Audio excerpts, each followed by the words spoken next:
Whatever we deeply desire in our life, usually it's not the thing itself that we're after, but the feeling state that we believe this thing can activate in us. And this is applying to me right now as I grieve the end of this relationship.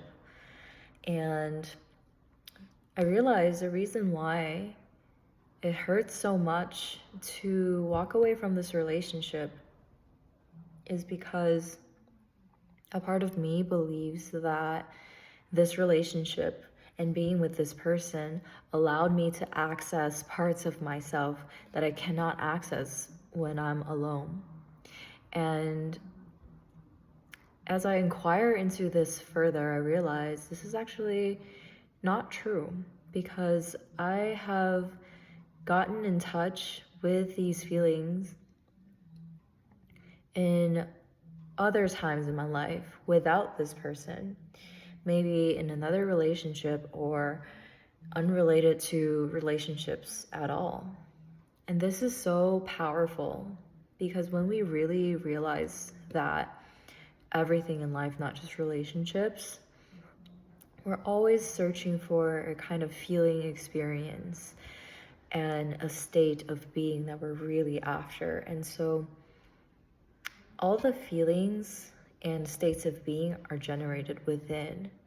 So for me, I want to start exploring how can I start to cultivate and access these states of being without external conditions. So I'll share about the little exercise I did today. So I wrote down a list of everything that I had hoped to gain from being with this person. And here's what I wrote. Number 1, feeling cherished, valued, prioritized, safety through structure and masculine containment, erotic aliveness and desire, emotional connection and intimacy, playfulness, laughter, lightness, a hopeful shared future, being seen and reflected. And so after writing this list, now I'm going back and for each of these listing things that I can do to elicit the same feeling state without needing this person or this relationship. And so, for example, being cherished and valued, I wrote investing in myself. So investing in quality food, clothes, experiences, letting others help me without rushing to reciprocate, receive compliments without deflecting, letting myself be supported, devotional self-leadership, planning my days like I'm the most precious thing. Number 2, safety and containment. I wrote, I can create structures in my own life that makes me feel safe, like routines and rhythms, keeping promises to myself, choose environments and people that feel regulated and nourishing to be around, and discerning whether spending my time with a particular person or an experience is truly nourishing me, and only picking things that are adding value to my life.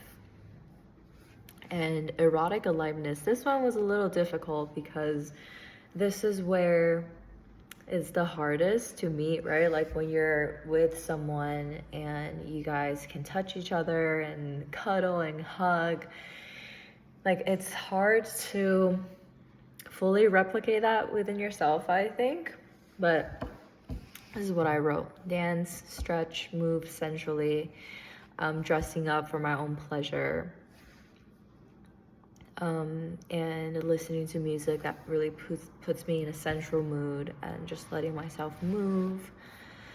And then for emotional intimacy, I wrote, first of all, really being with myself and witnessing myself offering really deep and tender care to the wounded parts of me and whatever in me needs witnessing. Journal with attunement and finding friends, people around me who can really see me and reflect me, people with capacity. So I'm not going to go through everything in my list, but just wanted to share about how I'm moving through this process and slowly detaching myself from the idea that, you know, I need to have this particular thing in order to access these feeling states within me.